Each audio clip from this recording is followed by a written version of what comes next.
মানিকতলায় পথ দুর্ঘটনা পরপর 3টি গাড়ি বাইকে বেপরোয়া মিনিবাসের ধাক্কা।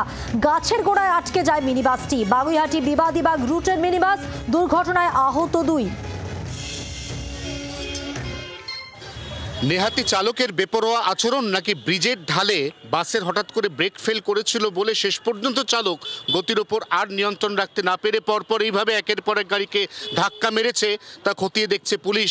ইতিমধ্যেই বাগুইহাটি বিবাদিবাগ রুটের এই মিনিবাস চালককে আটক করেছে নারকেলডাঙ্গা থানা এবং বাসের বিভিন্ন যে যন্ত্রপাতি বা সামগ্রী রয়েছে এগুলো পরীক্ষা করে দেখার জন্য ইতিমধ্যেই একজন এক্সপার্টকে ডাকা হয়েছে। কারণ বাসটি যেভাবে ধাক্কা মেরেছে তাতে বাসের চালকের ন্যূনতম নিয়ন্ত্রণ ছিল না বলেই প্রত্যক্ষদর্শীরা দাবি করছেন।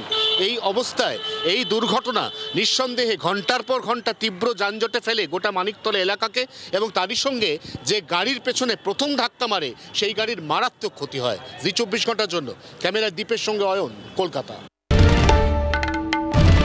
বাংলার আওয়াজ, বাঙালির আবেগ, জি 24 ঘন্টা।